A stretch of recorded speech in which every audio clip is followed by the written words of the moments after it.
Hello, dear listeners. You're listening to the GamePitch Podcast, a weekly chat between two pals that is all about video games and the game industry. Every week, we'll bring you the latest gaming news, hand out industry red cards, and pitch an all-new game idea.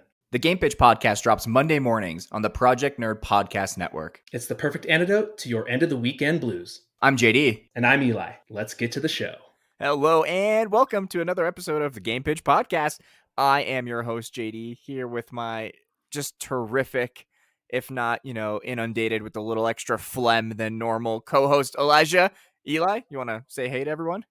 Well, hello, listeners, and hello to you, J to the C. That's right, sea shanty. Yo, ho, the pitch was on, the games were fun, and the lads were fun. Oh, ho, the pitch was on, the games were good, and the stories were trash. Oh, that was really great. Oh, what a start. With an intro like that, you know that this show is going to be what you've come to expect from our show, which is total crap. Elijah, we got a lot of stuff to talk about, like a ton of stuff. We say it every week, but this week, I mean it for real, listeners. We're going to talk about LucasFilm Games and all of the implications that's going to have to our fair game industry. CyberPunk, the story that just never seems to die.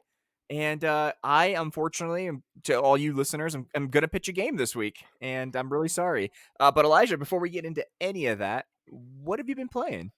JD, I've been playing the game of life. The game of life where you have to work to earn your food. Yeah, I hate to see it. No games this week. All work all the time, 24/7. It's like the worst version of Papers, Please, but like IRL. Like, yes. You have to work all day. Can you afford food or medicine? God, how have we got here? Life has truly imitated art in the worst possible way. Pal, what have you been playing? I jumped back and forth between Destiny and Ghost of Tsushima. I've been kind of bouncing back and forth. A little less Destiny this week, a little more Ghost. And really just those two games mostly, because otherwise I was in the same boat as you. Just like lots of work this week. Lots of, real life. Not fun. But, you got to do it. Hey, man, like sometimes, look, if there's a week of 52 weeks that we do this, wait, how many weeks are in a year? It's 52. That sounds right. Okay. There's a whole year. And if like certain weeks we don't game as much, like that's fine. Like percentage wise, it's probably healthy actually to step away. This is going to be basically now, like this episode is when all the listeners will be like, they're not true gamers. They took 1 week off. They're a sham. And this is what brings the show to a absolute crash. Well, and also we're not like freaking crunching to review these games. Like you're not like speed running Ghost of Tsushima and putting 34 hours into it. Like, not at all. 2 days. No, you're like doing like an hour here, an hour there, like, right? And like you're getting some food, doing some laundry, following some foxes into the woods, whatever. That's exactly what I was going to say is like, I'll pet one fox and I'm like, okay, that's good for today. And I just turn the game off. So. Let's get to the releases. No real games released this week, but you can pre-order the new Xbox Pulse Red wireless controller. It looks pretty hot. It looks really sharp. It's super clean looking. Yeah, and I don't know though, like part of me really wants to hold off on buying any new controllers because I'm waiting for them to bring the design lab back where you get to like customize the colors and like, like laser etch your gamer tag into them. I thought those were super cool and I'm really hoping they bring it back for the next generation. They said they were taking it offline and I'm just kind of holding off hope. So as great as this red controller looks, I think I'll skip it. Yeah, I'm going to wait for the design lab to come back too, because I really want to click not the hard mode version of the controller, but the regular or easy mode. Because, right now we all have the hard mode controllers that randomly turn off when you're gaming, which just makes everything much harder. So I would really like the option to unclick that box. No promises, but I am very much looking forward to spending way more on a customized controller that still does the same thing and disconnects while I'm trying to raid. Thank you. Just as difficult as this year has been for gaming, we have way more unreleases than we have releases this week, which is kind of concerning. Yeah, this is kind of something that we've seen with COVID. It's pushed some developers to have to delay or cancel projects.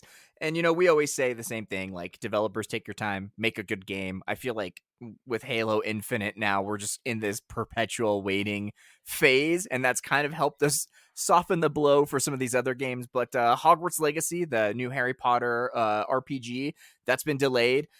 Universal Studios, this one actually really hurts. The opening of Super Nintendo World once again was delayed, and I saw some pictures of like Yoshi themed smoothies that this place is gonna serve, and it makes it hurt that much harder. Finally, one that doesn't hurt at all. Riders Republic, the new like open world sport MMO from Ubisoft. How is this still in development? That was delayed to later this year. And Elijah, any thoughts on this? JD, actually, you're going to be surprised. I'm actually on the opposite side. We'll talk about the story later, but now that Ubisoft is in the Star Wars bed, I need them to get all the money to their bottom line as possible because they need to be able to throw as much cash at this game as humanly. So I'm afraid. I'm sad. I want Riders Republic out now so that they can make more money. Yeah, I mean, we'll get into it because yes, Ubisoft, our constant arch enemy on the show, it now has a property that we both hold very near and dear to our hearts. And oh man, there's a lot of trepidation and there's a lot of fear in this one. But no trepidation, no fear in what you and I picked this week for our G Fuel Fuelist moment of the week. Not a sponsor, Eli. Not a sponsor. Not a sponsor. It is the Moonrise Fund. And so this week around on Twitter, it kind of circulated just really in the last couple of days. It's getting brought to you by Glitch.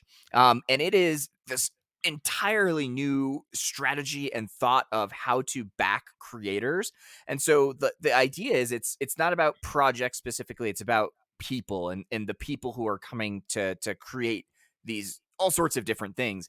And it's way quicker in terms of funding. It's way faster in getting money to people. It's quite a bit more flexible in the investment terms that are available and the benefit and the value of these investors getting money behind these projects. And I mean, it's awesome, right? Like it's going to open up so many doors to people who have these incredible ideas in their head, but never were able to get a foot in the door with money. I cannot wait to see what is born from this. This might not affect the like garage developer or like your person who's just like doing it after work as much, but this may give a lot of the like mid to senior level programmers, directors, creators in the industry that like push or that incentive to make their own project if they've had it in their head for forever.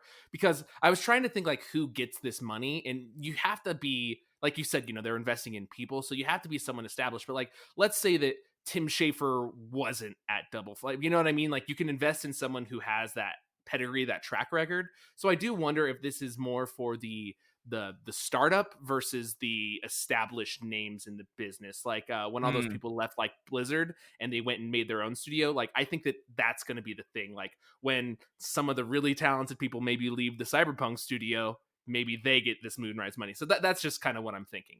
Not to say anyone would leave the CyberPunk studio. Why would anyone do that?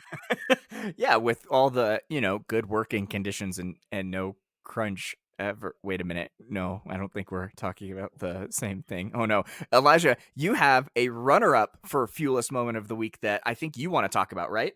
Yeah, because Latin America, take it over, guys. Here's the thing. Everyone thinks that the United States puts out the entertainment products. But my guy over on Twitch, I don't even know how to say his name because it's Greg with an F. It's a typo. Greg. Yeah, I wasn't going to attempt. But basically, he broke the concurrent streaming record. More than AOC, more than Ninja with Drake. 2.1 million concurrent viewers on Twitch for his Fortnite skin reveal. Insanity. Spanish people, rise up. This is amazing. What a great time. When I say rise up, I'm not trying to insult anything. I mean, when I say rise up, Eli. Oh God, when I say rise up, I mean go in chat and throw the emojis, but not the PogChamp emoji if it's racist that day. We'll get to that. God, Twitch, still our arch enemy. Okay, Elijah, this moves us into one of my favorite segments that we do on the show every week, and that is Avengers Watch, updated now for 2021. Avengers, the game we love to hate. First, I think just a quick little side step here is WandaVision is now officially out on Disney Plus. I haven't watched it yet. It's my plan to do so over the weekend. You have watched it, and I just want to plug that you got to write a really great spoiler-free review for Geeks of Color. And first of all, you killed it, as you always do. You're incredible, and you really like the show, right? I like it quite a lot. So they released 2 episodes on Friday. We got the chance to screen 3. So we have seen one more, but the direction of the show and just what they're doing as a sitcom. And like, this kind of ties to our thing because Wanda and Vision might appear in the Avengers game at some point Mm. right now. We don't know. Or maybe they won't, or there were plans to because this game can't get off its feet. But yeah, thanks for the plug. Thanks to the Geeks Color folks. They're really cool for letting me do that. And yeah, I was a big fan of WandaVision. I think everyone, like universally online, actually it has the highest Rotten Tomatoes score of any MCU property. So pretty Wow. cool. That is awesome. Not quite as awesome is pivoting to Marvel's Avengers, the game.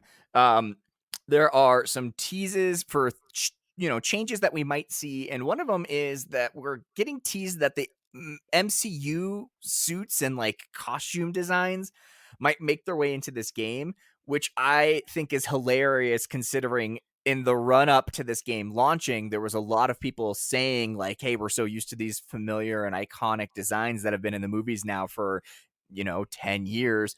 And they were very adamant that they wanted to make their own take on the Avengers and they wanted to do it their own way, which has now horribly failed. And so now they're like, actually, we should make skins that are the things people like and remember. We need money. Uh, it warms my heart, my cold, dead heart, Elijah. It's every time, man. It's the 180. It's the things that you would think as a fan. Like if they just brought in like a hardcore fan, that they could have told them like 6 things that are obvious to us that we think would make the game better. And I'm just saying we Yeah, as like the general we, but like specifically with the MCU costumes, that's a no-brainer to me. And then like right. I'm sure it's some board member or some person in the pipeline or someone's like, oh, we got to differentiate that. Like, and it's just like, nah, give the people what they want, man. Like, like How did it take this long for this to be like a decision that's getting pushed down the pipeline is what I want to know. Like, I feel like this was just like an easy money grab that they could have done way sooner when they realized their numbers were faltering really bad. what if it was like they had the McRib plan and they're like, this is the special limited edition thing we'll bring back in. It doesn't work though when you can get the McRib widely and available now. They're just like, damn it, McDonald's, you've ruined our marketing plan again. Ugh, first it was 5 gum, now it's this. All right, so Elijah, I think with that, let's jump right into our fastballs. As listeners have stuck with us now for almost 50 episodes, I think they've come to know that we talk about only the hardest hitting factual news on this show. We're here to deliver the highest quality content that we can. And so, with that, let's jump right into our first story, which is about a game called Only Cans. And it is a thirst trap soaked game about sexy sodas. Oh, thank you, Molly Taylor, for the best headline I've ever read. Elijah, this is not a joke. There's a game. It's called Only Cans: Thirst Date, and it's a polished. Uh, it, the word escapes me. It's really well made, which is terrible because it's really well made game about sodas and sex appeal. Each soda has its own likes and dislikes and voice actor. And dude, it's real and I want to play it. I gotta say, buddy, it's a treasure to see what our industry can do, right? Like Is it? just like the seltzer can with like the little lingerie, like the little like leg garter that you would usually have for like some, but it's like on the whole can, or like the the can spraying and like the soda streaming out. Like just I gotta Well, say like this is incredible. the sodas have their own personalities, like I said. So, like, Lemon Party loves mornings and champagne sorbet, hates motorcycles and jeans. Me too, Lemon Party. Me too. I mean, and I don't know if you saw we got this from a PC Gamer story, but their subheader was "It's all consensual," which is premium. Molly, great Molly job over Taylor, there. really good job. Premium work, just Oh, the best. Oh my god, please take us somewhere else. I want to stay in Cantown, but it's okay. We'll move over to kind of the modern village. So there's a popular YouTuber, and this gentleman, he has made a combination of Nintendo Labo, Ring Fit Adventure, Mario Kart, and so I'm just like looking at it again, and it's so ridiculous. He basically made like pedal bike for an exercise bike, and then he added the Ring Fit like thing as a steering wheel, and you like have to like push it and move it and stick like it's like bop it, but like for your body. I don't even God. understand what's happening with this thing. It's great though. Great is not the word I would use. I like playing video games so I can just sit and not do anything. And like the sweating I do is from me thinking I'm about to wipe our entire raid team when I mess up my one job that I have. That's the kind of sweat that I like. Not the fact that to play Mario Kart, I would have to be furiously biking in my living room on a haphazard cardboard bicycle. I don't like any of that. That is not great. Inventiveness, 10 out of 10. Actual execution for gamers, 1 out of 10, maybe 0.5. I think maybe the funnest part of this is how he just slammed all the logos together. So it's like Labo Fit Adventure Cart, and like just seeing all of the Nintendo fonts like slapped together haphazardly is actually like kind of just my favorite thing about this. But I mean, also it's brilliant because this person like programmed all this different stuff and added in like a remote like little like chip thing that like presses the buttons on top of the Joy Cons when you're doing certain things too. Like, it's just very impressive. Like all I can say is it's impressive, but also I don't think that either of us would succeed at this. You're 100% right. And speaking of impressive, it is impressive that Rockstar has been selling us Grand Theft Auto 5 for the past 10 years, and people are still snatching it up. But now a new report is circulating around that Grand Theft Auto 6 reportedly has a female protagonist. And, I don't want to dive into the rumors too much. I instead want to focus on the internet's reaction to this news. One thing, which was to tie it back to our OnlyCans story, you won't have to do heists in the game because you can just start an OnlyFans and people will just send you money instead. So it's an entirely new take on the getting money online in this game strategy. I hate all of it. I really do. And Elijah, any thoughts here? I mean, it's just about time. I think that like it's kind of weird that there haven't been any main characters in Grand Theft Auto that are women, or like because like I mean, even the cast of the last one, it's like 3 different dudes rotating between them. So yeah, it's cool to see. About time. Hell yeah, let's do it. That makes me happy. Well, hopefully they do it in a tasteful way, and I think that's where my fear is that it is Grand Theft Auto we're talking about here, and it could very quickly go sideways. I think she'll just like. I hope she's just a bad. Like, just get Michelle Rodriguez. Like, call That's it a good. day. That's good. That's all I want. All right. So, moving from the Grand Theft Auto to someone who's been robbing the game industry blind for years, it's GameStop. Everybody robbing your pockets, robbing your game collections, giving you $2 for a game they sell for 40. You know how it go. So, GameStop. I think you sent me this tweet, but it was basically the Oscar Isaac that somehow he returned, and we had been talking about GameStop's stock price just plummeting, and somehow they returned. It jumped by 80% after the holidays, and they didn't even have that strong of holiday sales, but No. it's based around a lot of the moves that they made, the people they added behind the scenes, and speaking of cans, we've got canned food, pet food billionaire joining the board of directors, and so like I don't know how the outside world are like. So sometimes I'm like, oh, this makes sense that this stock's taking off. What a cool future technology. And then other times it's like they got this bump in this thing for this thing, and I'm just like, what? Yeah, they added the co-founder of Chewy.com. His name is Ryan Cohen. And, I don't know. I'm super interested. Cohen had gone on to say, we believe the company can enhance stockholder value by expanding the ways in which it delights customers and by becoming the ultimate destination for gamers, which I feel like is what GameStop's been trying to do for the last 20 years. And if they haven't figured it out yet, I don't know if a dog food manufacturer is going to really be able to inject the gamer-centric destination shopping that we're looking for here, particularly because Chewy's online only. They don't have a physical presence, so it makes me curious to see how that's going to translate IRL. All in all, though, what it does make me do is it makes me kick myself. I should have bought some GameStop stock when it was on the cheap.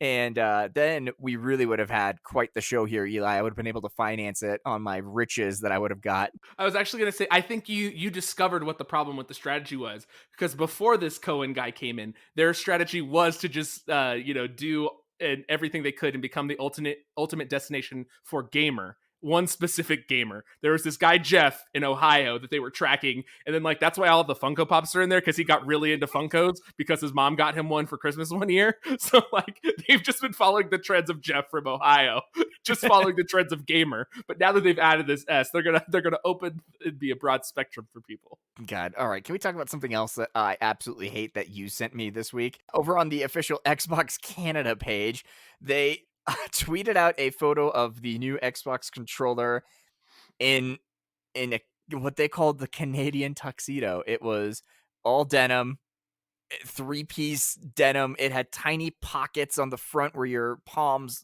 I hate it. I really hate it. It's the worst thing. They also hinted that they may manufacture these instead of just this rendering. They may make it real. I hate that too. I don't want this to be a thing that's in this world.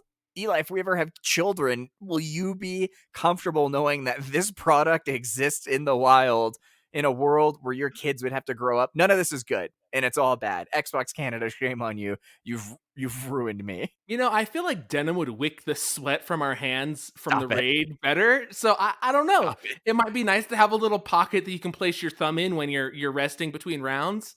I don't Who know. would do I that? don't. That'd be the most awkward thumb placement. Just break your thumb so you can rest it in here. Holding your thumbs out to rest it in these controller pockets. Look, man, you're right. It's bad. I just want to explore. I want to explore the space. No, Okay, fine. please. Okay, fine. Go ahead. What do you want to say? No, no, no, no. That was it. I just wanted to explore that space.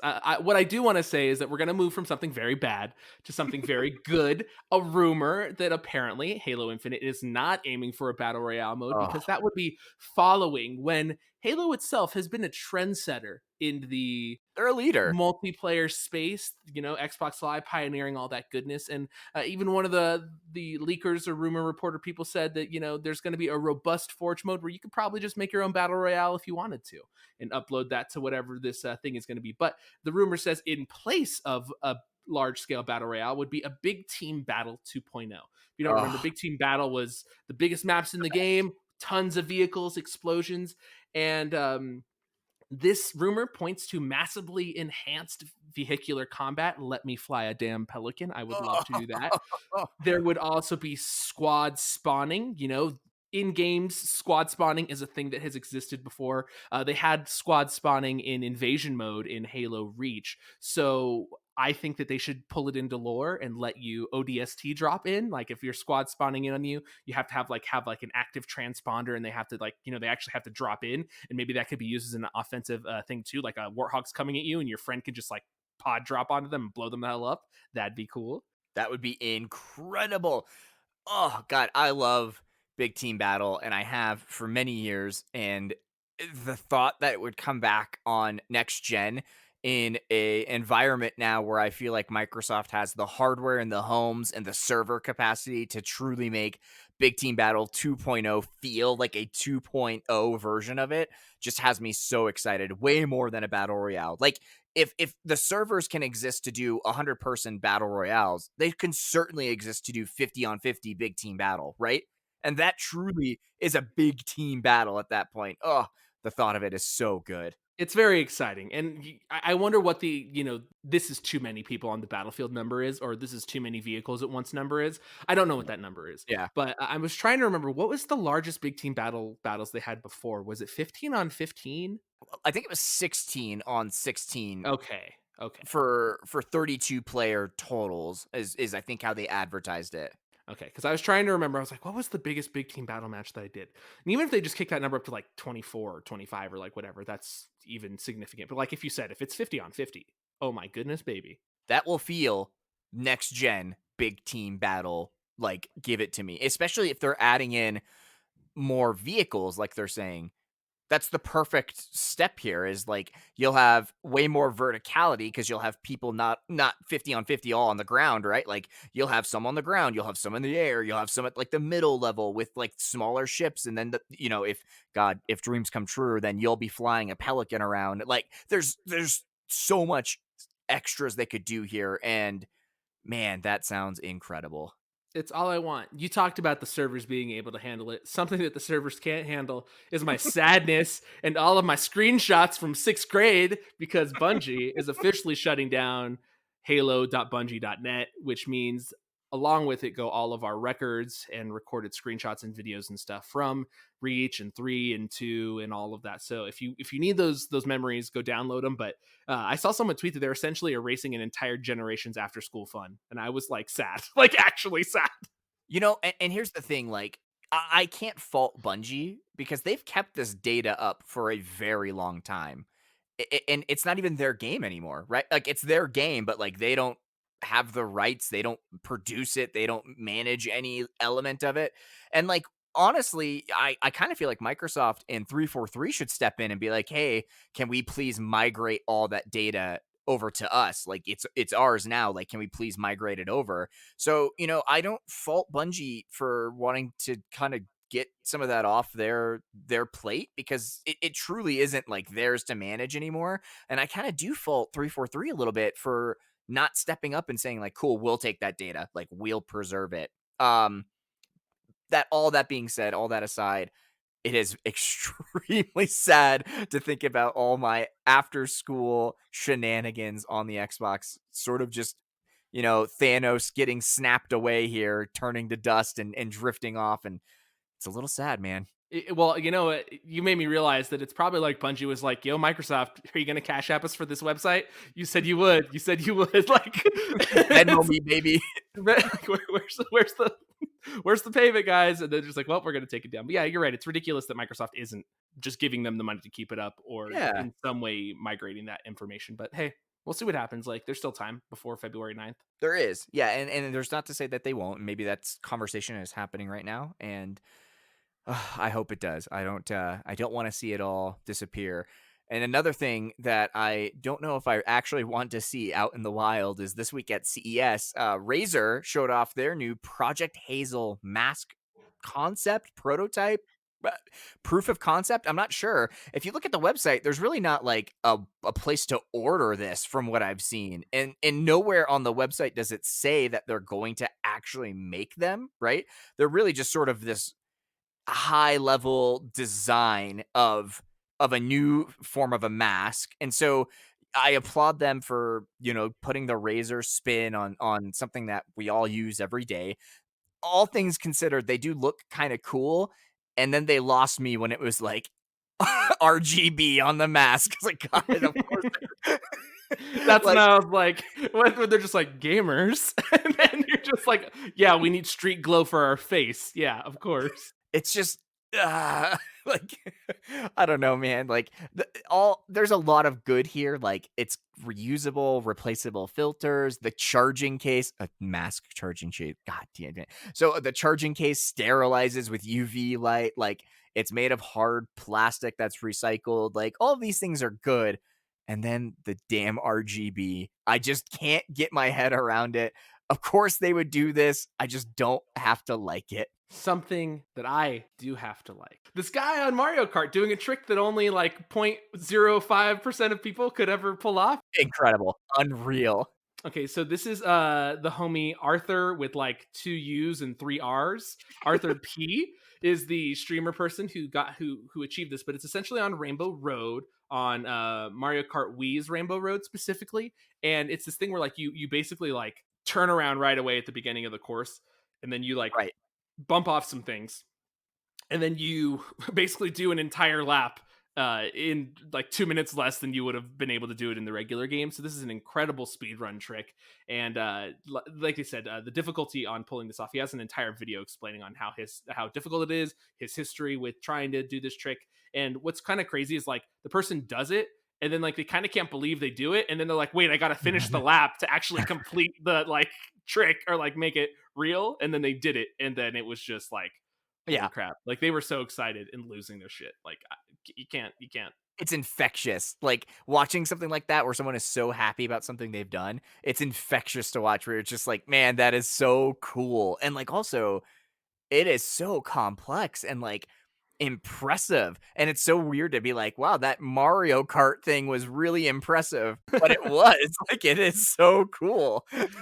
Very effing cool, my friend. Yeah, like it just brought me joy, like to see like we're still continually surprised by gaming, which is I think like why Great. we do the show. It's 100%, like, there's these little moments that constantly pop up that we love to highlight, and this was certainly one of them. And, yeah, you're right, it just brought us pure joy.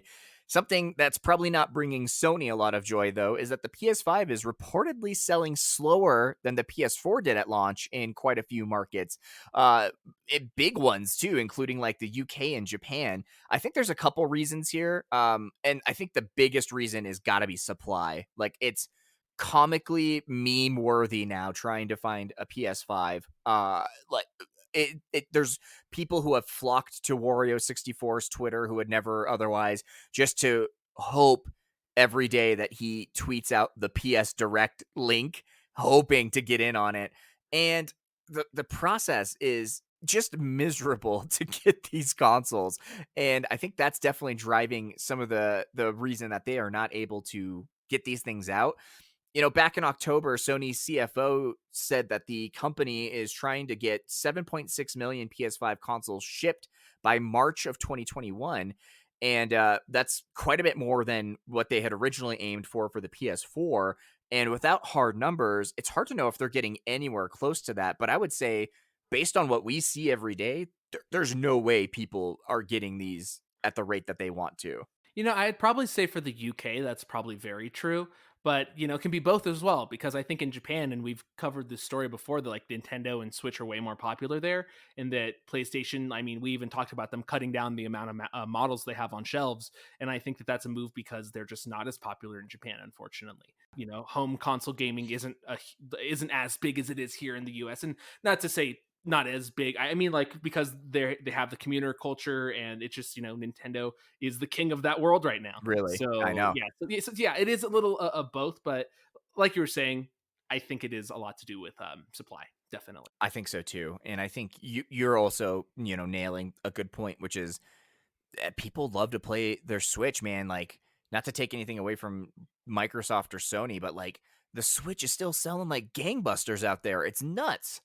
I mean, my Switch I haven't turned on in a while, like Me since too. That's the Mario crazy 3D thing. All Stars came out. Yeah.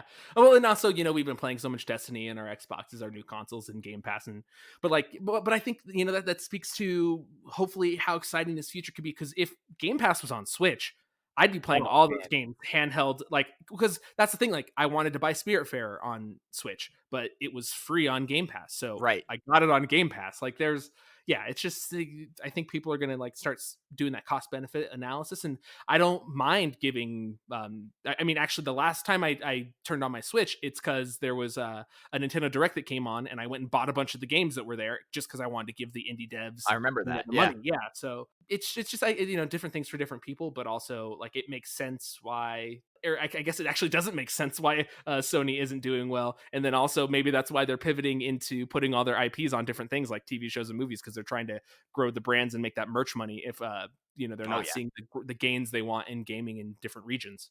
yeah. No, I think you're 100% right. I think you're spot on. Yeah, because the U.S. can only give them so much money. Like maybe they've maxed out their potential in the U.S. or they're close to that. Well, and then then you think about some of the rumors, and this is kind of going off the rails from this story, so we'll rein it back in a sec. But you think about some of the rumors with this potential Switch Pro and how well the Switch is selling now, and I would absolutely buy another Switch if a Switch Pro came out, like in a heartbeat. And I can't imagine I'm in a minority. And so then you just think like, man, Nintendo, they've done it again. Yeah, if they're just like, hey, Switch is now 4K, longer battery. Like if they do Done, better screen, like everyone's just like, done. yeah, man, I already got all these Switch games, and they just work on this new one. Let's do it. In instantly ready. Let's go. Well, the Switch might look better soon.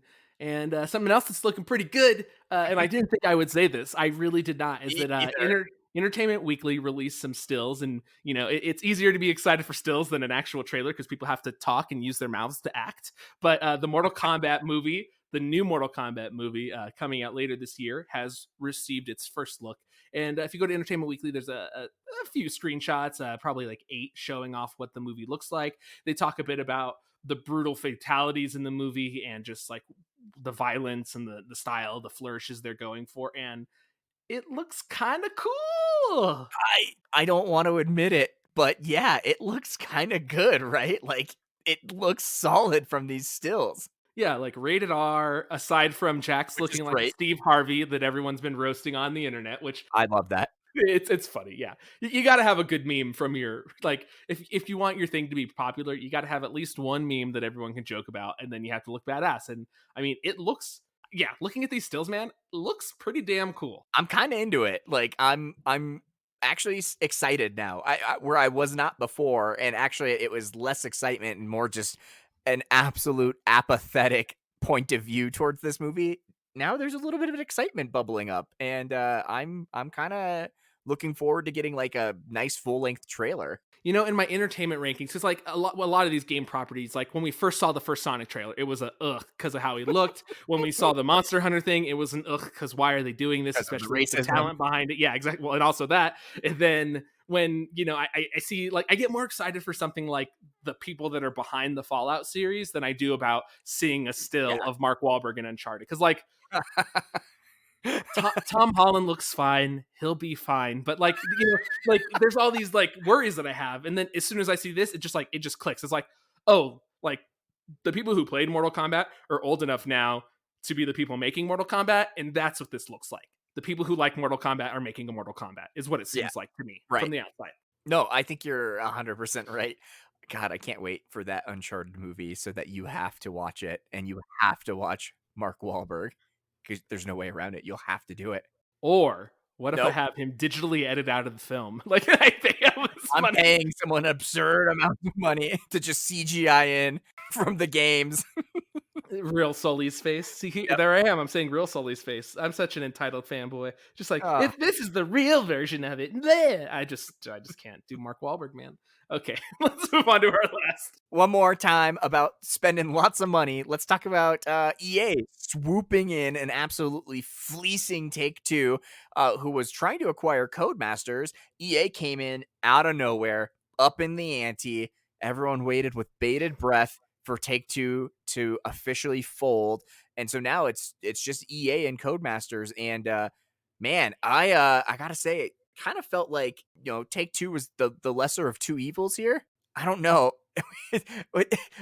Is either way a good way for them to go? I can't say for certain. I don't know if this is an EA wanting to buff up their, like, basically put them on Need for Speed, I guess, but like it seemed like a move to quell the competition because you don't want another competing racing game, because there's already Forza, which I would say is probably the king of the mountain right now. And Yeah, then there's Gran Turismo, which could easily be king of the mountain. It's just been a hiatus for them for a while. And seriously. then it's everything else. Then it's Midnight Club, then it's, you know, Dirt, then it's of Yeah. course Need for Speed and all these other franchises, Burnout, all that.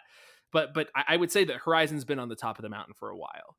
And this, yeah, it just seems like they didn't want their one of their main competitors to get a studio that was capable of making another racing, like Right. another series that they have to compete with.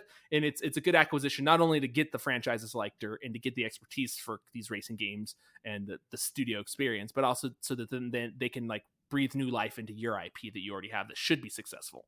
No, you're 100% right. I think now all that remains to be seen is what is EA, what are they going to do here? I mean, how are they going to utilize Take-Two? And is it going to be meaningful, or is it just like buying someone to keep them out of the marketplace, which feels like a really crappy move? I don't know. I want to see how it evolves. Yeah, and this might be moves that we see going forward. People not necessarily buying studios so that they can make new things for them, but so That they sucks. can, yeah. We don't want to see the E is doing those predatory things. We So don't. we don't We don't no. know, but that Yeah, we don't still know. could potentially suck real bad. All right, and speaking of sucking real bad, that's the end of the fastballs, Eli. Of course, as always, dear listeners, there are lots of stories that don't make it onto the show, and we like to cover them in a YouTube exclusive segment that we call Extra Time. This week, tune in. It's on our YouTube channel. We're going to talk about things like Tim Schafer rapping the last line of dialogue for Psychonauts 2, We're going to talk about the NPD's best-selling games of 2020 in the US, and we're going to rain on your parade with some bad news for Overwatch 2, or if you're me, it's good news for the development of Overwatch 2. Check that out on our YouTube, search GamePitch Podcast, and it is called Extra Time. And with that, let's jump into arguably the biggest news of the week, the biggest story that I feel like there's a lot to talk about, and that's Lucasfilm Games. Yes, so a rebranding. Now, all of the titles that Lucasfilm has, whether it's Star Wars or also Star Wars, are all now going to have the banner of Lucasfilm Games. Kind of like Sony did their PlayStation Studios logo and they kind of rebranded there, and Xbox has had theirs for a while. All the titles and things that are coming from Lucasfilm, from their IP, Star Wars. Yeah, there's more than that. Yeah, yes, there is. Of course, we'll get to the first story there. Actually, yeah, let's in the doc here, guys, just to let you a peek behind the curtain. I think I got a little more excited, and I put something that was more recent up front. But the first thing that came after this is like they did on Monday. Hey, here's this new branding. And everyone's like, okay, cool. And then the next day they were like, yo, here's this teaser trailer, and it's Bethesda working on an Indiana Jones game. JD, what are your thoughts? Love, very much love. Please make it different than Uncharted. Love, but not too different because Uncharted is incredible. Love. I love this news. I'm so into it. So there's been jokes online because there's a Zoom call showing Todd Howard, and he has the idol from Indiana Jones on his thing. So he was Yep. kind of hiding that in the same way that Phil was hiding the Xbox Series S. But Yeah. then he also has a Lord of the Rings book on his shelf. So now people are like, yo, is this other Bethesda studio making a Lord of the Rings game?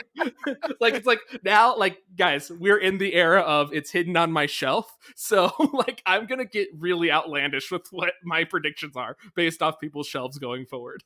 Oh, I can't. Yeah, these at-home Zoom press conferences have opened up entirely new worlds and doors to tease your future product roadmap. It's like, oh, Todd Howard's drinking out of a smart water bottle. Like, definitely some new sequel to this game based in the water coming soon. Like, people are going to just start doing the dumbest things now, and I love it. I can't wait. So the next day after that, we've got another bombshell. We find out that Ubisoft is making an open world Star Wars game over at Massive, and Massive is the people behind The Division, Right. and they are also making an Avatar game, so that kind of put some worry in people. But I guess, and we didn't talk necessarily for the Indiana Jones game about who's making that, and it's Machine Games, so they're the people Great. who made Great. Wolfenstein. So Great pair. Yep. That's a good pairing there.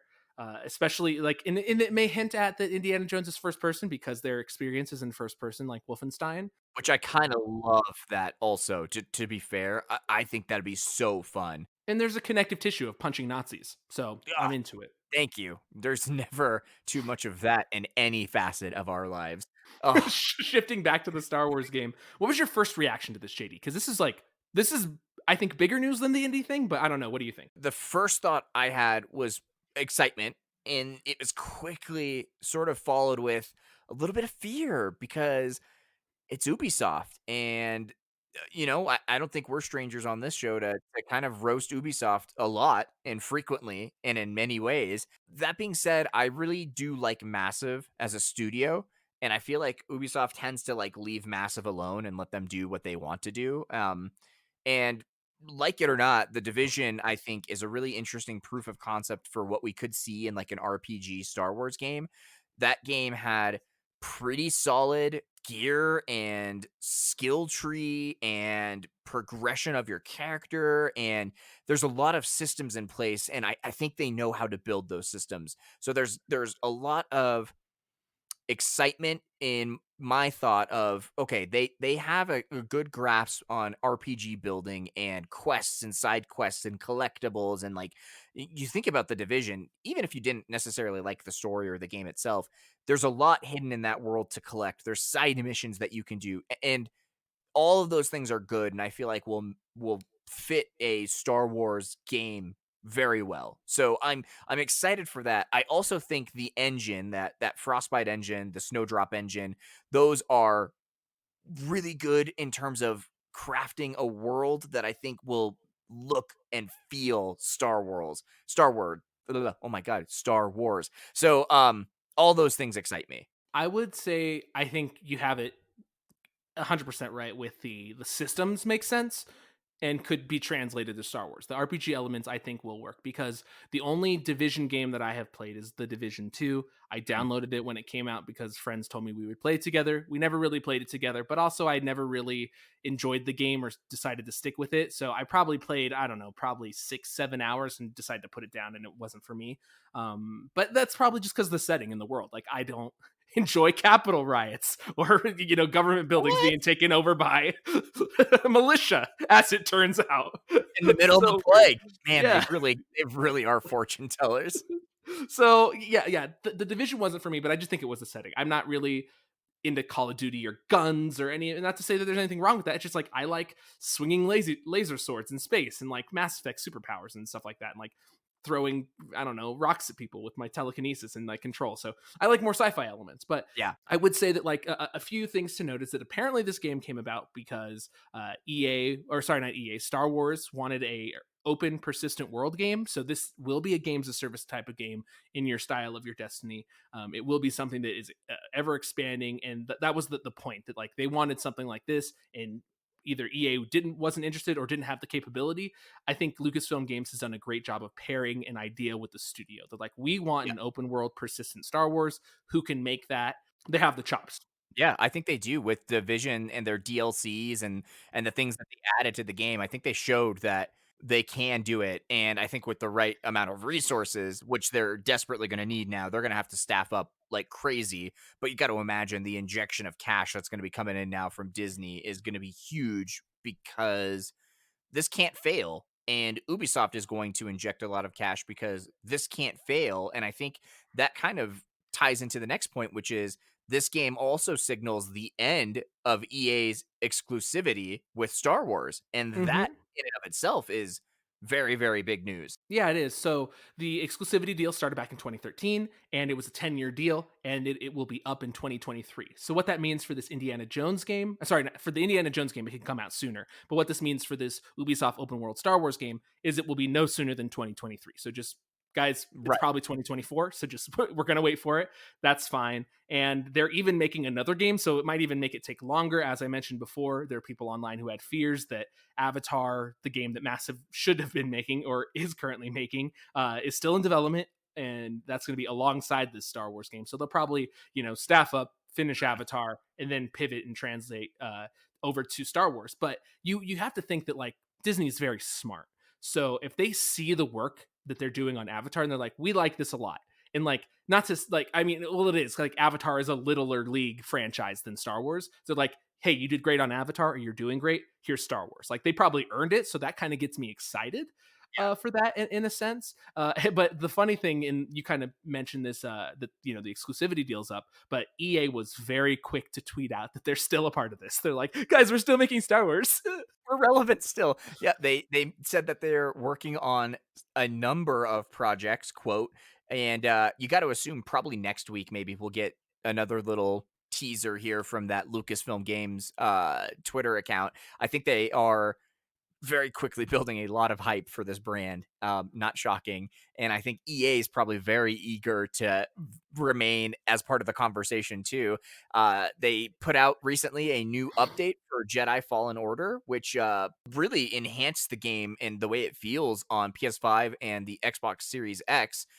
Adding in performance modes and upping textures and resolutions. And I gotta say, that's kind of cool move for a game that I would not have thought that they would spend resources and time doing that. Why? It's kind of at the down cycle of the sales level, and it's on Game Pass if people want to play it that way.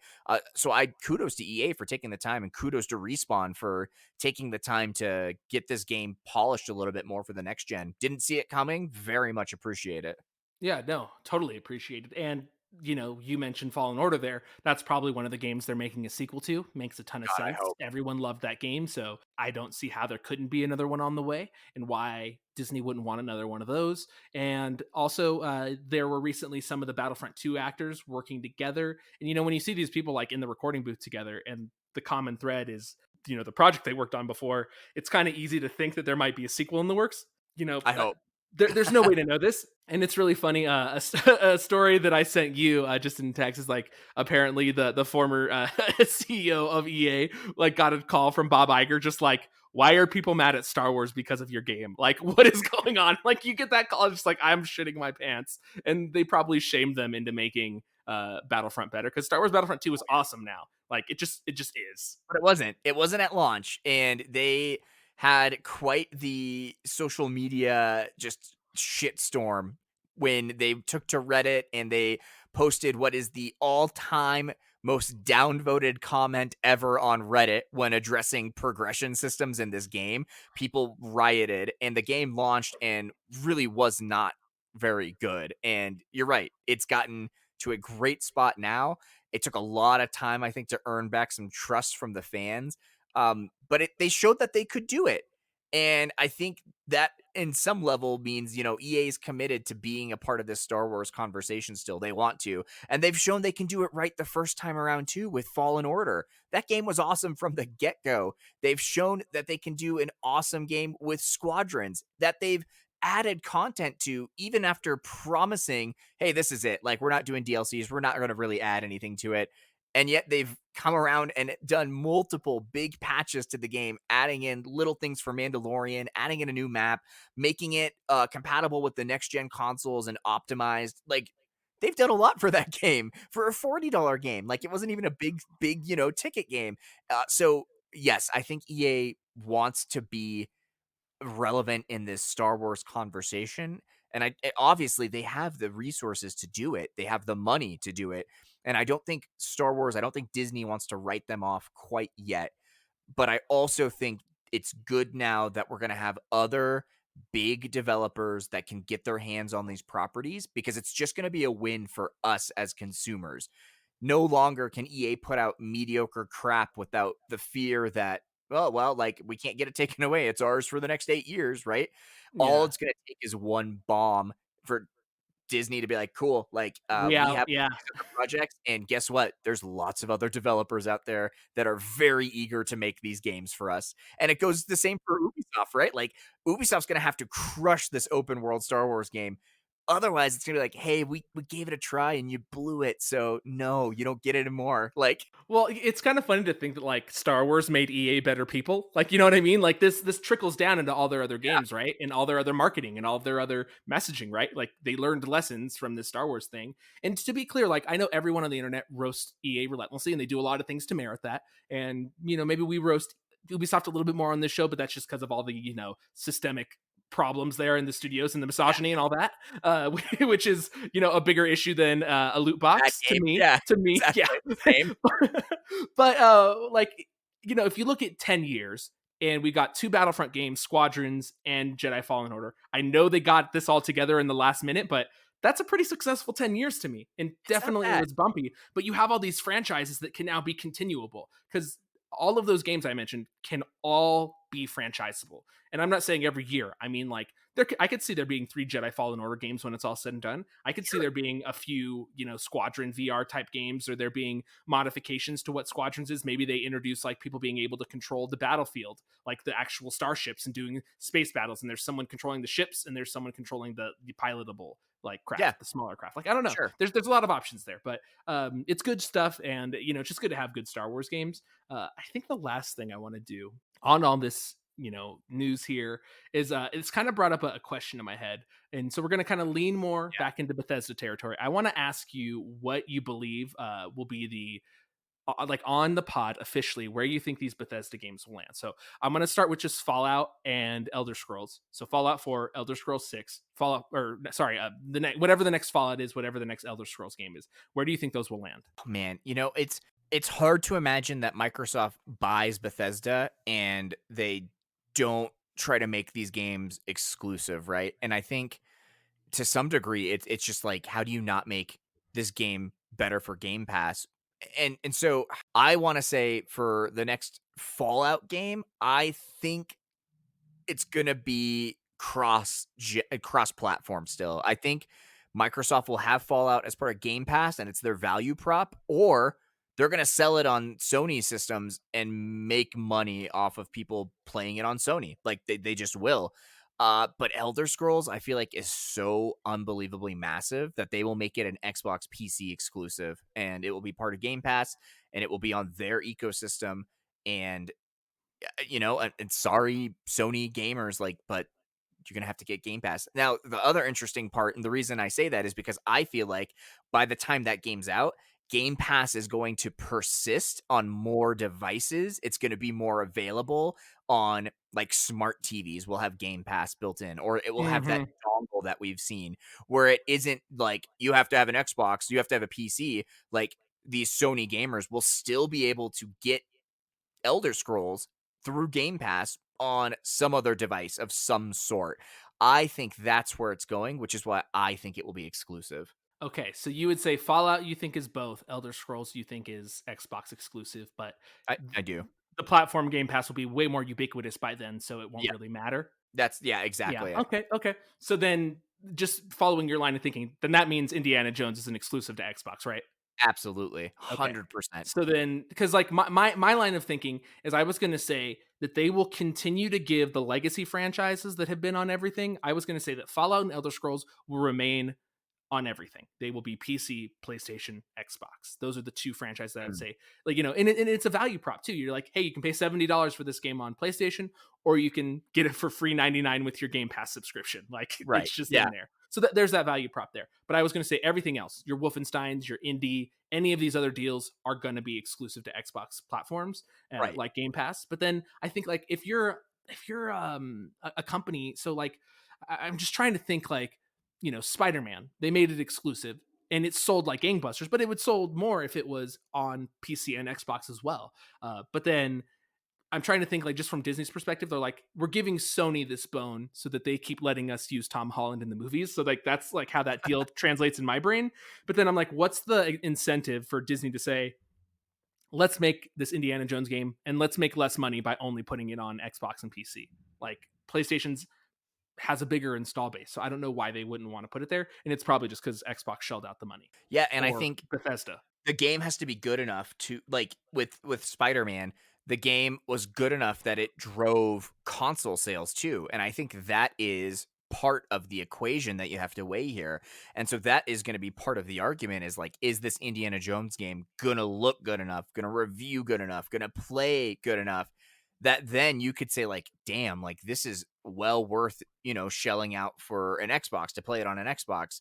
It's going to look and feel better on an Xbox than it would on my Game Pass dongle on my Samsung TV, right? You can still play it there, but you're not going to get like the 60 frames. You're not going to get the super HDR textures that you're going to have to get on an Xbox. And so then the argument is really like, damn, this game is so good. Like I want to get the console. That I think is the big part is what's Microsoft's ultimate strategy. They'll make more money, certainly, on Game Pass subscriptions than they ever will on hardware, considering most of the things we've read is that these consoles are selling pretty damn near close to what they cost to make. So it's not necessarily like I need to sell hardware. Games are still money makers, but what's the real money maker is the subscription. And so I think it's got to be exclusive to the subscription.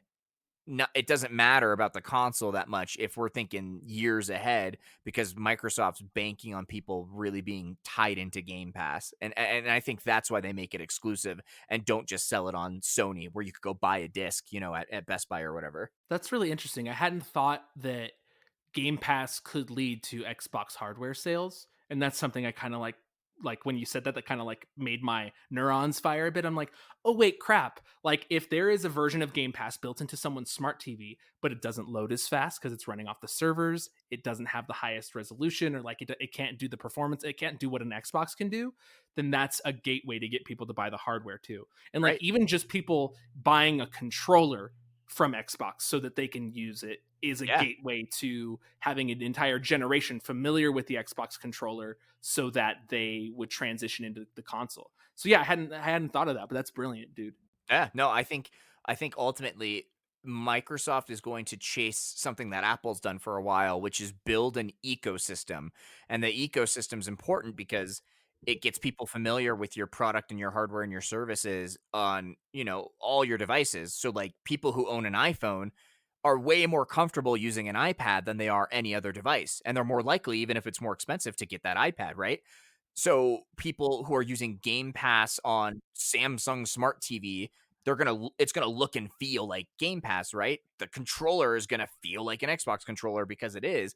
And so then when the day comes where they're like, you know what, I think I want to buy a new console. I'm gonna buy this Series S. I'm gonna buy this Series X, whatever that looks like, because I'm used to it. Because the progress I've made is gonna transfer over. Because the controller I own is gonna work right away. Like it just helps Microsoft reinforce these steps that they've built over however long, because that consumer could be like casual gamer who doesn't go buy new hardware ever, or buys a console when it's 4 or 5 years into the generation and they can get like a killer deal or a used one, right? But they're still going to eventually want to get that consumer bought in, and the way they do that is to make them familiar and comfortable and make the transition as seamless as they can. Mm. So No, no, no. Yeah, you're right, dude. Like that. Like now, I'm just thinking about it. It's like, man, like I think that subscription is the way to go. But we were talking about platforms, and I want to talk about some platforms. Some platforms that were, 6 days old when Cyberpunk came out. These old consoles. You know, after all these delays, of course, they didn't work on the old gen. But if you're not familiar with what I'm talking about, we got some more Cyberpunk BS. The Cyberpunk studio, it just never, ever ends. And in very interesting fashion, we had, just to let you know, listeners, we had me and JD had talked about a moratorium, or maybe just kind of like turning down the volume on all this Cyberpunk studio nonsense, because yeah, it's just every week it's always here. And like right on time, like Jason Schreier last night just released this new article with a lot of God, details on what's going on over there, so I'm sure we'll get into that piece. But actually, the place that I wanted to start with you, JD, before we get into the very, very bad of the right, Cyberpunk makers, is a little bit about Jason Schreier. So I believe that he is one of the best in the business as far as getting scoops, his positioning, his connections. I think he's one of the best game journalists there are out there. But I did realize something last night that I don't know if I had always realized about him, is that this story went live at 12 a.m. Eastern, which is 10 o'clock where we are in Colorado, which yeah, for the people in the old Poland there, for this Polish studio, they got this news right as they're waking up, like mm, 6 a.m. in that area. So Jason Schreier wanted to make sure that this story was a story. And I don't know this yeah, for a fact. This is just me extrapolating. sure, Why would you put up a story at 12 a.m.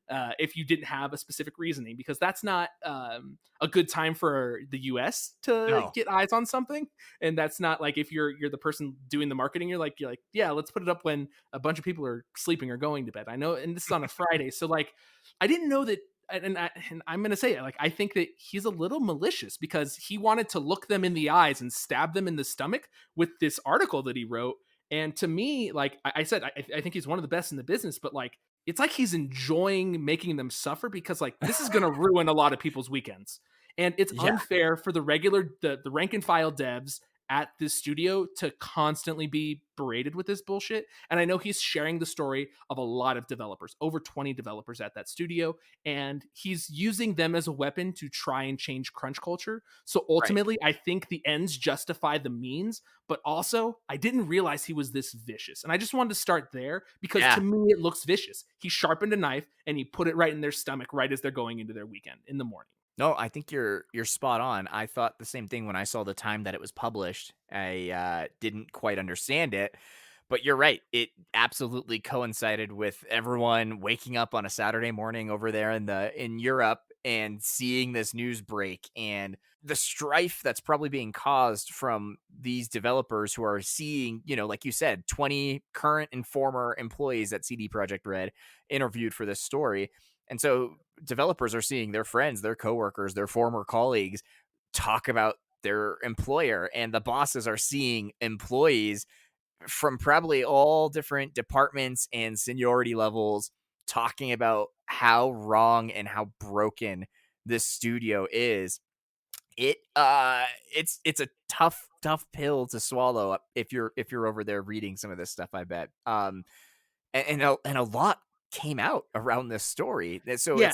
it's not so much like CD Project Red bad, and like you read that on a Saturday morning and it's like, meh, okay. This was like some cutting, insightful, deep news about the the way the studio runs every single day and the way management perceives their place in the market and the way the developers make these games, like, it was quite intense. It seemed like a lot of people in the company knew it was a problem, and if someone from the outside could have just, like, shaken some of the leadership, like, I think one of the quotes, that was most, interesting to me is that they just, like, kept saying, like, "We made The Witcher 3, so, like, it'll be fine, Yeah. like, we'll figure it out, like, we're gonna do it," and it's like, "Yo, dog, it's really hard going from a third-person game to a first-person game, those are completely different systems." There's word that, even though this game was announced back in 2012, that they didn't really start working on it until 2016.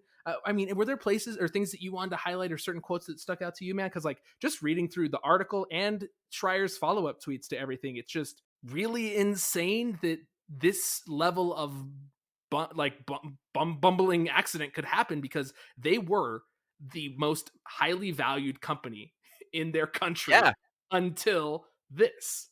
And yeah, so here's an interesting thing, right? Is they were very adamant. They've continued to be very adamant that there was no crunch that was mandatory, that there was no crunch culture, right? And yet there's people on record in this story talking about working 13 hours a day, 5 days a week, and quitting the studio because once they got married, they were like, "This is not worth losing my family." There's a story that one of the developers told their manager that they didn't want to work overtime, and their CEO said, and they quoted their CEO as saying, like, they said that we don't have to, and the manager said, "Yeah, that's cool.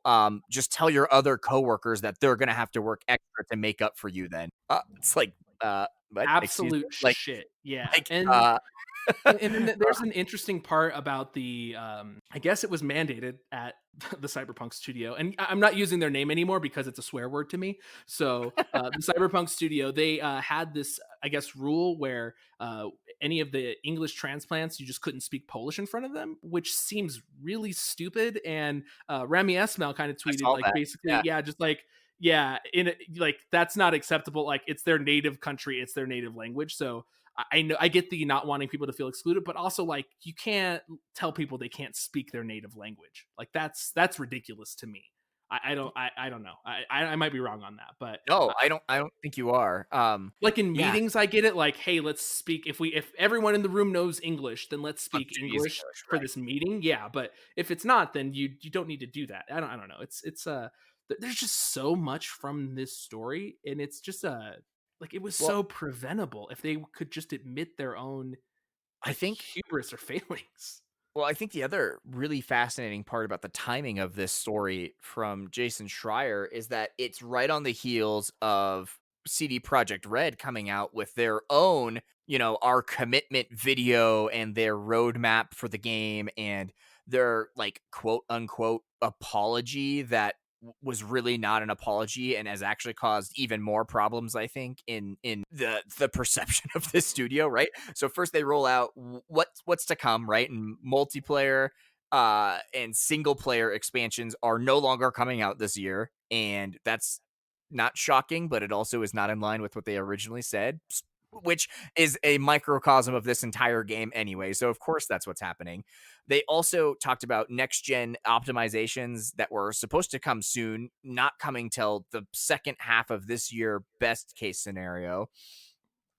But in this apology video, they more or less blamed their entire QA department on not catching things as they were testing them, which has caused a massive, like, storm of game dev Twitter just absolutely railing against CD Projekt Red and defending QA, and lots of people in QA across the industry at different studios just talking about, like, this is the norm, like, it sucks, but, like, you know what, this is not different than what I've experienced. And it's not always true, right? Because there's people that are at QA at studios that are like, I'm absolutely valued at my studio, sorry that it's not the same everywhere.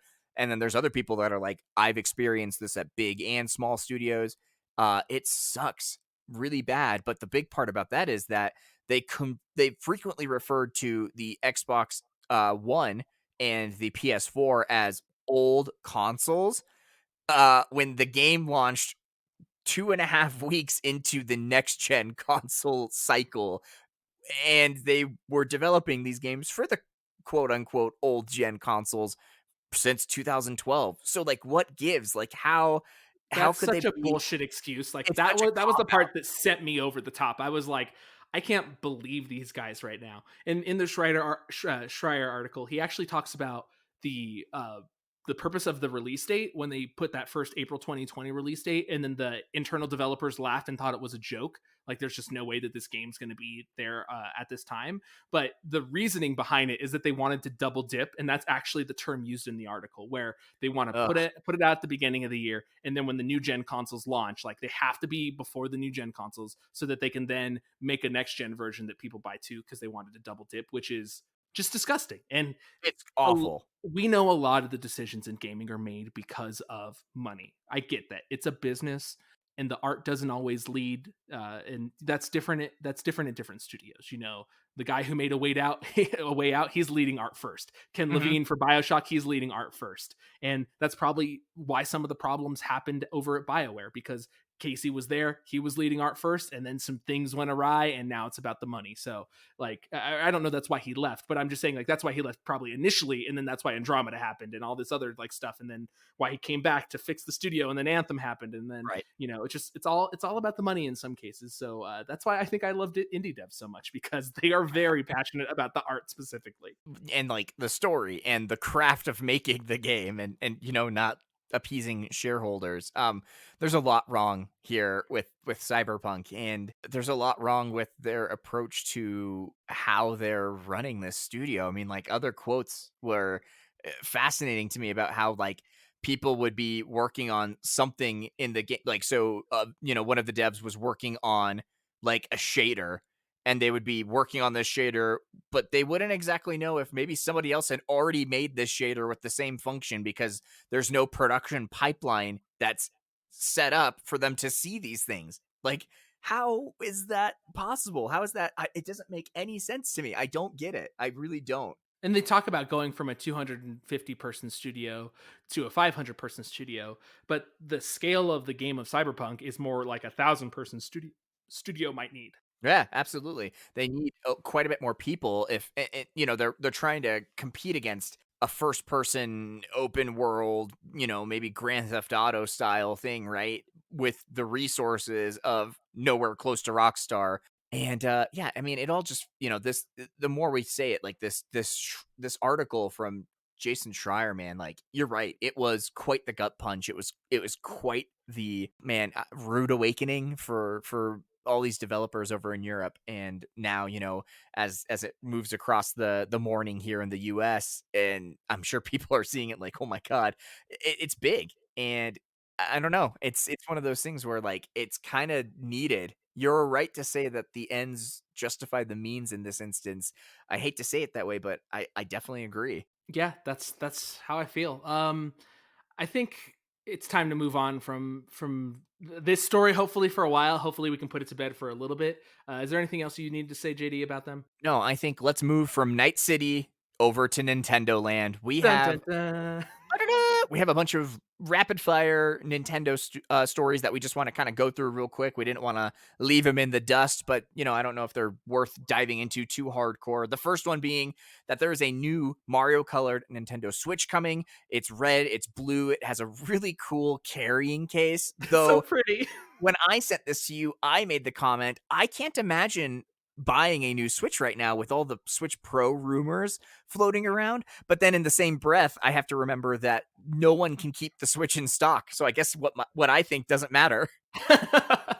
Our next story is all about the Pokemon 25th anniversary. You've seen artwork online. There's a lot of different things. It's going to be a whole year of celebrating Pokemon, which is good news to Love me. it. Love it. But the other best thing about this is that there's going to be musical collaborations throughout the entire year, and the first one's with Katy Perry. So there's going to be a Katy Perry Pokemon music video, and I just can't wait for like the wave of furries and whatever. Like, it's just weird, and I can't like Katy Perry was like the B to the like A that Lady Gaga could have been with strangeness for this Pokemon music, and I can't Ugh. wait for the collaboration. I want it in my life, buddy. You say that's the best thing. You're patently wrong, because the best thing that happened this week is that we got a date for the new Pokemon Snap game. It's coming out on April 30th. I cannot contain my excitement.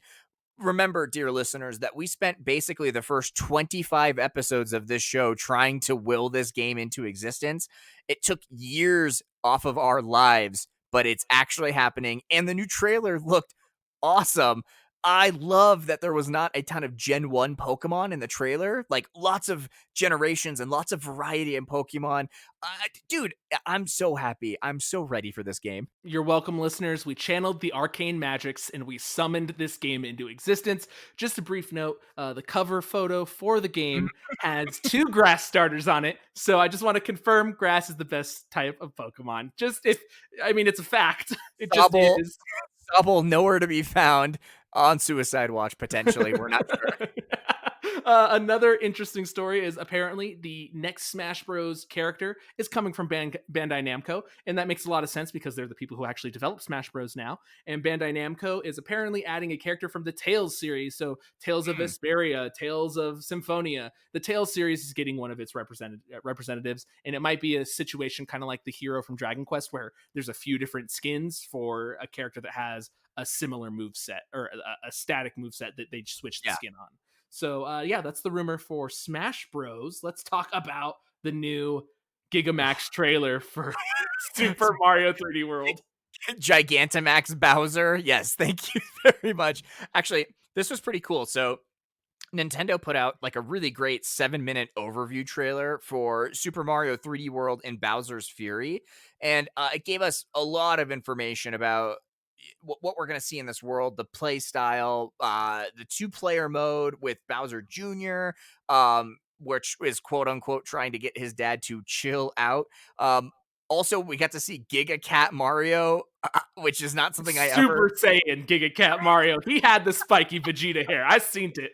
All in all, this looks very fun, and it's coming out way sooner than I thought. This game releases on the Switch on February 12th, which is really rad, actually. Are you gonna get this and play it? I think so, because So 3D cute. World was a fun game. Also, it has this new Bowser's Fury mode, which is like super cat focused. They have all these cat piranhas and cat koopas, and then they have like for whatever reason Bowser Jr.'s helping Mario, so that it's a 2-player co-op. When Super Mario 3D World was a 4-player co-op game. There are also rumors that Daisy might be in the game now as another additional playable character because there's a cat that looks like her. So this is like it's just good times to be in the Nintendo land, my friend. I mean, obviously people can't go to the real Nintendo land in Oh, Japan because COVID is a bitch, but would you say it? I thought we moved past it. Like I said at the top of the show, man, the delay hurts, but I know they're going to get it right. I know they're doing it for safety reasons. I can't wait to get one of those little Yoshi smoothies. Jason Schreier was tweeting photos of it, or not Jason Schreier, Jeff Keighley was tweeting photos of it, and they're cantaloupe and honeydew flavored because of course they are, and I want it so bad, Elijah. I really do. we'll get it. We'll get it, JD. Something else we're about to get is your pitch. What kind of game do you want to pitch? Yeah, I'm really sorry to everyone to follow up all that Nintendo goodness with my crap that now you have to suffer through. Actually, it's kind of a quick pitch. It's nothing too crazy. But basically my thought was I was thinking about like games like Telling Lies and those sort of like they're very different, right? They're very different in the game style and the play mechanics and everything. So my game is called Scripted, and the core mechanic of this is you would kind of load into this virtual environment where you would have the raw bones of like a script for action that would unfold on the screen in front of you. Hmm. And depending on where you and so like you basically have think of it kind of like like an ad lib, right?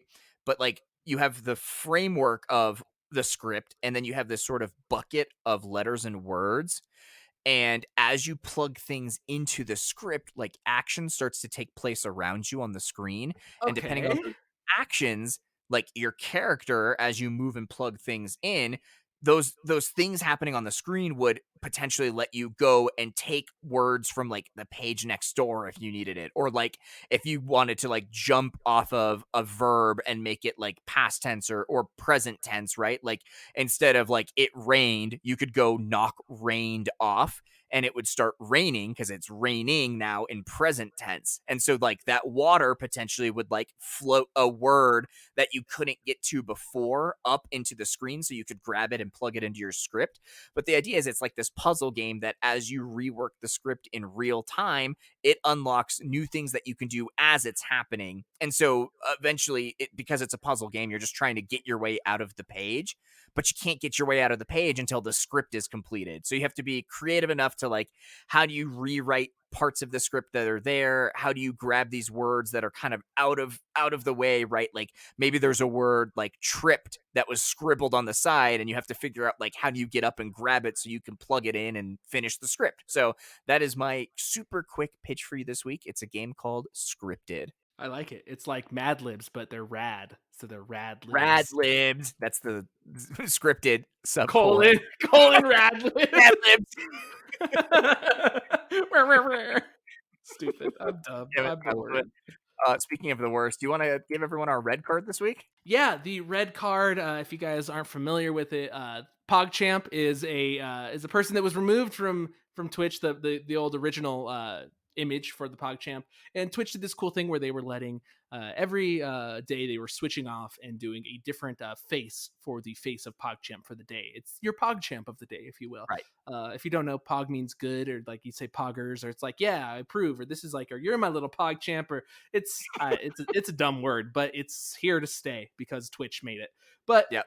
what I will say is Twitch was not prepared and did a really bad job because Critical Bard was, I think, the third day was the face of PogChamp, and Critical Bard is not only black but also gay, and because of that, he received a slew of hate from the community. Nothing but racism, and there was a lot of support as well, like other Twitch streamers like supporting and being kind, but there was a disproportional amount of hatred and venom. And I mean, like, they were trying to dox him, they were trying to hack into his Twitter, like all these different things. They were trying to F over this person's life, and Twitter didn't have a good way to support or defend this person, which is real shitty on them, because almost marginalized people are more vulnerable to this kind of thing because the mob wants to pile on them and call them bad names and be rude. So Right. red card to racism, red card to idiots in Twitch chat, red card to Twitch for not seeing this coming, when every person of color on Twitter that I've seen said we knew this would happen. It was a matter of when. 3 days in, not a great record. Twitch, perpetual red card. You guys are the worst, and so are we. So to move straight into our penalties, which you've given a nice little sub name here that I actually very much like, and I'll let you explain it all.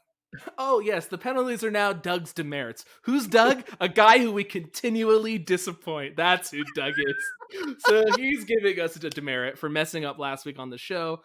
We forgot, when we did our Sony IPs that could potentially be TV series or movies, we forgot the old Resistance from Insomniac Games. And more importantly, JD, we forgot Little Big Planet. How did we forget Little Big Planet? That one is so ripe for mining into a TV show. I have no idea how we did not think of that.